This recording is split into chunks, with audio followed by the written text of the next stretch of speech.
안녕하세요. 스타119 임광목 대표입니다. 오늘은 6월 30일 일요일이고요. 6월의 마지막 날이기도 하고 2, 4분기의 마지막 날이기도 하고 또 상반기의 마지막 날이기도 합니다. 자, 굉장히 의미가 있는 날이고요. 주말에 비가 굉장히 많이 오고 있고 또 내일 월요일 날은 잠깐 소강 상태이지만 다음 주 내내 강한 비가 예상이 되고 있는 것 같습니다. 자, 우리는 내일 7월 1일 이제 하반기의 문이 열리고요.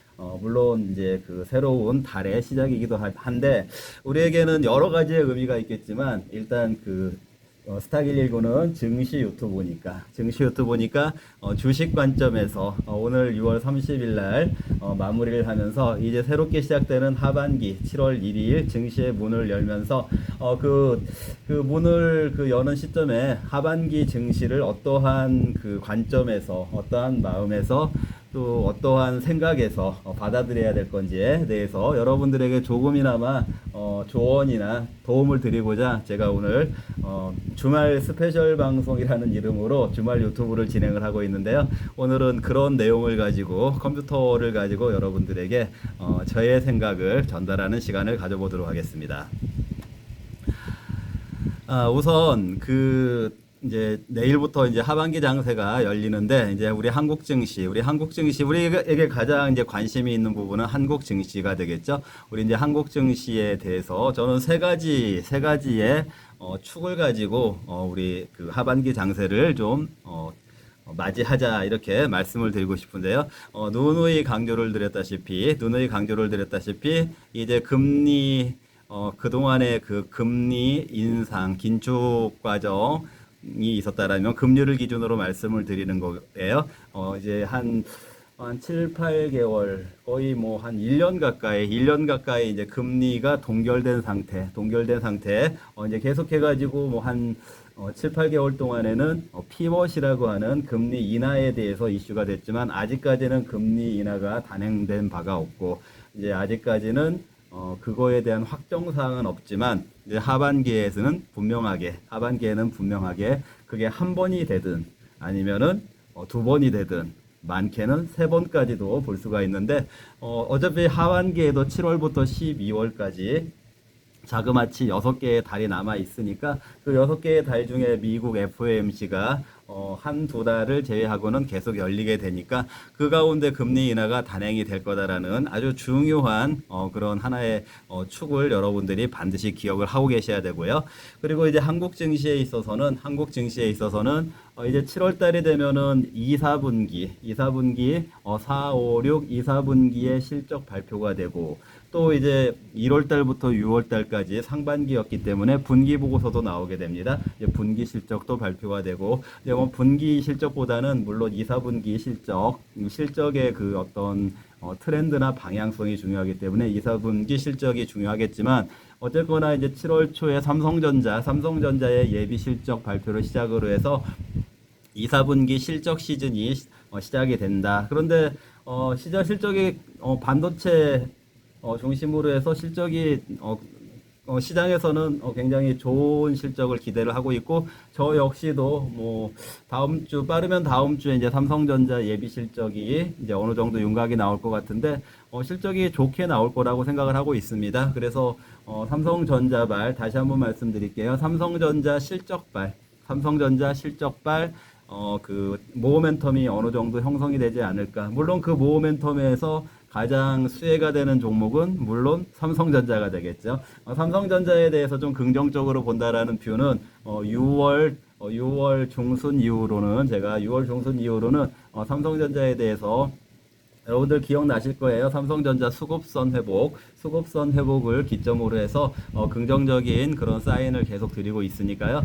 지난 방송들도 참고를 하시면 좋을 것 같고요. 어쨌거나 이제 7월 초부터 시작이 되는 2, 4분기 실적 발표 시즌 관련해서 실적 개선 이런 모멘텀이 있을 것으로 보인다. 물론 이 실적 개선이 한국 자체의 어떤 그 경기의 개선을 의미하는 건 아니에요. 물론 이제 지난주에 발표됐다시피 어떤 투자라든지 소비라든지 생산이라든지 이런 부분들에 있어서 일단 5월달 통계청에서 발표한 한국의 5월달 실적들은 다소 좀 악화가 되는 모습이 나타나고 있기 때문에 그 한국의 경기 전반이 좋아진다 그런 의미는 아니고요. 하지만 이제 삼성전자를 필두로 한 기업들의 주요 기업들의 실적 개선은 보여질 것으로 우리나라는 이제 수출이 또 그 경기의 한 축을 차지하고 있다라는 그런 관점에서 말씀을 드리는 것입니다.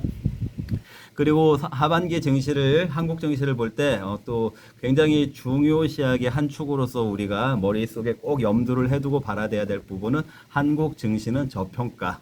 한국 증시는 저평가라는 거를 잊지 않아야 될 것 같습니다. 물론 이제 한국 증시는 미국 증시에도 연동을 하게 되고 중국 증시에도 연동을 하면서 글로벌 증시들의 영향을 받을 수가 있겠지만 그럼에도 불구하고 그 한국 증시 상반기에 지수가 상승하긴 했지만 큰 맥락에서는 한국 증시가 역시 그 상반기에도 2700선까지의 박스권, 2700선까지의 박스권을 돌파하지 못했으니까 그런 그 박스권 장세에 그 묶여있던 한국 증시는 역시 저평가다.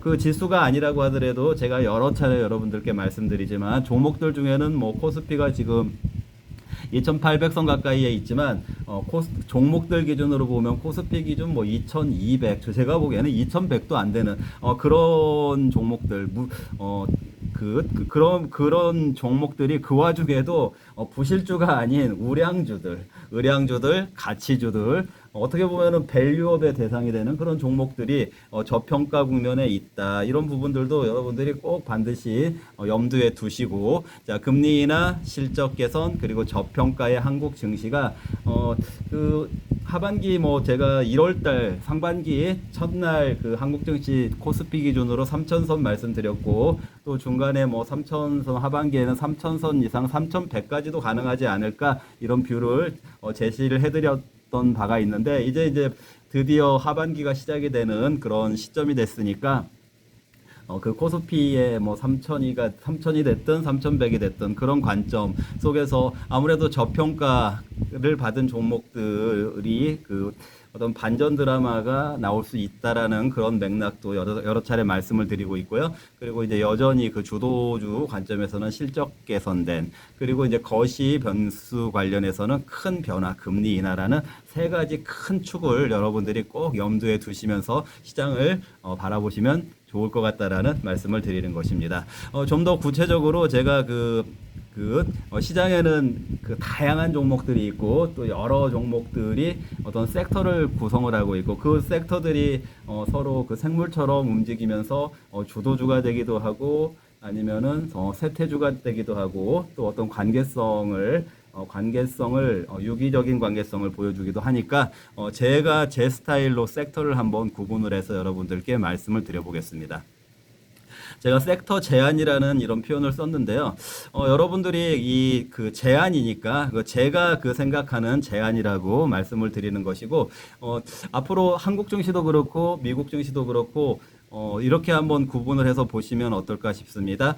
기존의 그 주도주를 이제 한국으로 따지면은 미국으로 따지면 엔비디아가 될 테고 한국으로 따지면은 뭐 SK 하이닉스 정도로 그 생각이 될 수가 있는데 그런 종목들은 일단 AI 인프라 이 가운데 가장 중심에 있는 AI 인프라라는 그런 섹터라고 여러분들이 생각을 하시면 되고 그 AI 인프라 섹터는 뭐 그동안에 이제 주가가 굉장히 많이 반영이 된 부분 또 하물며 이제 엔비디아 같은 경우에는 어떤 고점 또는 거품 논란 이런 중심에 있는 이런 부분들도 있으니까 그렇다면은 이 AI의 그 중심 인프라에 있던 종목들 외곽에 있는 확대 인프라에 있는 종목들에 대해서 좀 여러분들이 더 관심을 가져볼 필요가 있지 않을까. 확대 인프라라고 하는 것은 그 상반기로 따지면은 전력 인프라 같은 것들이 AI의 확대 인프라 차원에서 어떤 그 좀 반향을 일으키고 시세가 강하게 나타나기도 했었던 이런 부분들하고요. 뿐만 아니라 거기에 더해서 AI 관련성이 있음에도 불구하고 그 주도주가 아니었기 때문에 조금 소외를 받았던 종목들이 있잖아요. 미국으로 따지면은 인텔이나 AMD 이런 종목들은 분명히 생성형 AI의 그 GPU 같은 그런 반도체 칩 가속키를 제공하는 그런 회사임에도 불구하고 그 1등주가 아니라는 그런 차원에서 오히려 주가가 오히려 하락하는 흐름이 나왔는데 이 AI 인프라의 확대 인프라 관점에서 봤을 때는 그런 그 엔비디아나 SK 하이닉스의 대체적인 역할 또는 대항적인 역할을 하고 있는 한국으로 따지면 뭐 최근에 이제 삼성전자가 조금 주가가 강세를 보이고 있는 그런 모습이라든지 주말에 보니까 뭐 엔비디아 같은 경우에는 주가가 조금 하락하는 가운데도 인텔이나 AMD 이런 종목들은 좀 주가가 조금 강세를 보이는 그런 모양들이 나타나고 있다라는 그런 확대 인프라라는 측면. 그러니까 AI 자체의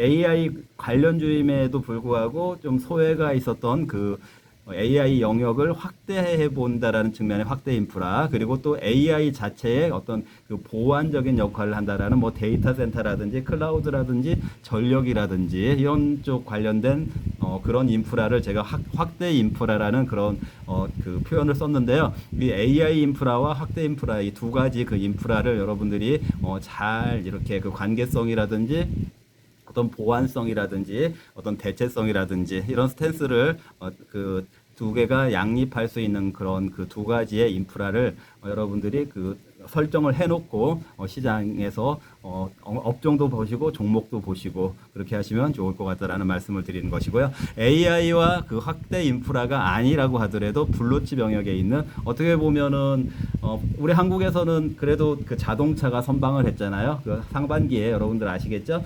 현대차 패밀리 종목들 자동차가 선방을 했던 것들처럼 그 예를 들어서 구리 뭐 전쟁 이런 것들은 좀 주도주의 영역에서 움직였다라고 하면은 그 블루칩 영역에 있는 자동차는 어떤 그런 주도성은 아니었지만 어떤 선방하는 그런 그 우리 한국으로 따지면은 한국의 주요 기업으로서 수출 기업으로서 그런 그 지수를 많이 그 받쳐주는 역할을 한 그 섹터가 이제 현대차 종목인데 현대차는 블루칩의 대표 종목이라고 할 수 있죠. 현대차의 관련 종목들은요. 이제 하반기에는 그런 유사하게 현대차와 유사한 흐름을 보여주는 그런 블루칩들이 등장하지 않을까 저는 그렇게 생각을 하고 있으니까요. 그런 측면에서도 여러분들이 이 세 가지 섹터를 설정을 해서 시장을 대응하시면 좋을 것 같다 이렇게 제가 말씀을 드리는 것입니다. 여러분들 잘 따라오고 계시나요? 자, 그럼 좀 더 좀 구체적으로 한 발짝 더 들어가 보겠습니다. 저희 스탁119 포트폴리오 지금 유튜브를 통해서 함께 해주시는 분들 굉장히 제가 사람들마다 조금의 온도 차이는 있을 수 있겠지만 굉장히 저는 만족하시고 적극적으로 잘 하고 계신 분들이 훨씬 많으시다라고 생각을 하거든요. 저희 포트폴리오 또 그만큼 그 성과 계속 유튜브에서 어떤 종목들 많이 수익 난 종목들도 여러분들께 다 공개를 해드리지 않았습니까? 성과를 올리고 있고요. 또 장기, 단기, 중기 성과에 따라서 그 이제 어떤 종목들이 더 많이 성과가 나오는지에 대한 거는 뒤바뀜이 있겠지만 어쨌든 아직까지 그리고 뭐 아직까지가 뿐만 아니라 2006년도 이후로 저희 스탁119가 출범한 이후로 어쨌거나 그래도 아직까지 건재한 그런 포트폴리오 관리를 잘 해드리고 있고 또 열심히 하고 있으니까요. 여러분들 참여 010-6656-9502, 010-6656-9502로 참여를 하실 분들은 저에게 연락을 주셔서 적극적으로 구체적인 종목을 참여를 하시면 좋고요. 그리고 이제 제가 그 종목들 관련해서 조금 더 이제 그 힌트를 드린다라면은 저는 그 하반기에도 생활형 AI 이제 뭐 그 아까 인프라형 AI가 아니라고 하더라도 생활형 AI 중에 이제 상반기에는 온 디바이스 이런 것들이 조금 그 주목을 받았잖아요. 이제 그런 부분들이 이제 하반기에는 역시 이제 의료 쪽 관련된 AI라든지 역시 이제 그 자율주행은 테슬라가 어쨌든 이슈 메이커 역할을 할 것으로 보이기 때문에요. 이런 그 생활형 AI 쪽에 있는 이런 그 종목들도 계속해서 저는 관심을 갖고 있어야 된다라고 생각을 하고 있고요. 이런 종목들도 또 포트폴리오에서 꾸준하게 반영을 할 계획입니다. 그리고 상반기에 제가 그 1월 달에 굉장히 여러분들에게 반향을 일으켰던 종목 한양 ENG 굉장히 시세가 좋게 나오지 않았습니까? 이런 종목들 이제 우주에 대해서 저는 계속해서 좋게 보고 있고요. 우주에 대해서 계속해서 좋게 보고 있고 7월 달에도 우주 관련된 테마가 형성될 이슈가 있다고 저는 생각을 하고 있습니다. 7월에도 우주 테마는 역시 유효하다. 그리고 하반기 전체적으로 이 우주 테마는 유효하다. 그 우주에서 필수적인 것들, 카메라는 물론 자율주행이라든지 AI 영역에서도 굉장히 중요하지요. 자, 근데 이 우주에서도 중요한 카메라 영역이라든지 레이더, 이런 종목들 꾸준하게 여러분들에게 포트폴리오에서 반영을 해드리려고 하는데요. 물론 옥석 가리기가 필요하니까 010-6656-9502 저의 전화번호를 잘 이용하시는 게 좋다라는 말 다시 한번 강조를 드리고요. 또 이제 그 거시에서 아까도 말씀드렸던 금리 인하 관련해서 소외주들 또는 소형주, 특히 이제 소외주들 중에서도 대형주들은 아까 이제 블루칩 영역에서 반격하는 종목들이 있을 거다라고 좀 전에 여기에서 이제 말씀드렸잖아요. 블루칩. 이제 그런 블루칩이 아니라고 하더라도 소외주 중에 소형주들 중에 굉장히 우량한 종목들. 이제 더군다나 하반기에 조금 구체적으로 나오는 내용이 하반기에 다시 말씀드릴게요. 조금 더 이제 구체적으로 나오는 내용이 이 금리 인하는 미국의 내용이지만 한국에 여기다 한번 적어 볼까요?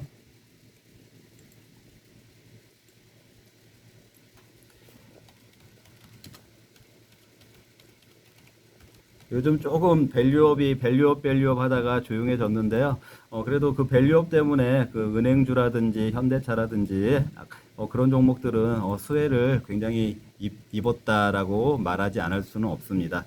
말하지 않을 수는 없는 게 아니라 말할 수 있습니다. 이렇게 말씀드리는 게 더 편한 표현이 되겠죠. 말할 수 있는데 이제 밸류업 지수가 구체적으로 나올 거예요. 이제 밸류업 지수에 어떤 종목들이 이제 들어간다라든지 산정하는 방법이라든지 이런 게 나온다라고 하면은 그 즈음에서 그 이제 대형주뿐만 아니라 소외주들 그리고 소형주들 이런 종목들도 움직임이 있을 거다. 이런 것들이 이제 하반기에 이루어질 또 더군다나 이제 금리 인하가 되면은 소외주 중에 뭐 제가 예를 들어서 부동산 관련된 금리 인하가 되면은 부동산 쪽으로는 수혜가 분명하게 있으니까 이제 부동산 관련된 종목들이 뭐 어떤 종목들이 되겠는지, 어떤 밸류체인의 종목들이 되겠는지, 그런 종목들 중에 또 소외된 종목들이 얼마나 많습니까? 쉽게 말씀드리면은 건설이 영향을 많이 받았겠죠. 근데 건설 영향 받다 보면은 또 뭐 건설 기자재, 철강 막 이런 것들도 영향 많이 받았을 거 아니겠습니까? 금리 인하가 되면은 그런 소외주들이 좀 그 소외성이 좀 풀리지 않을까 이렇게 생각이 되고요. 그 와중에 이제 소형주들을 더 강조해서 말씀드리는 거는 소형주들은 조금 주가 회복이 조금 빠를 수 있다. 이제 이런 것들이 풀리게 되면은 그 소형주들은 규모가 좀 작기 때문에 주가 회복이 더 빠를 수 있다. 이런 측면에서 소외주이면서 소형주인 종목들에 대해서도 관심을 갖고 저는 그 저희 스탁119 고객분들께 그런 종목들을 꾸준하게 안내를 해드릴 계획이니까요. 저와 함께 저에게 그 문자 신청을 하셔가지고 저희 포트폴리오 참여하셔서 하반기에 좋은 성과로 여러분들의 그 자산 증식에서 한번 멋진 모습을 한번 연출할 수 있도록 제가 다시 한번 도움을 드리도록 하겠습니다. 자, 오늘 이렇게 그 주말 스페셜 방송을 제가 마련해 보았고요. 오늘도 오후에도 비가 계속 올 것 같은데 비와 함께 여유 있는 휴일 보내시고요. 내일 이제 또 새로운 하반기 첫날 증시를 맞이하면서 내일 다시 인사를 드리도록 하겠습니다. 여러분들 시청해 주셔서 감사합니다.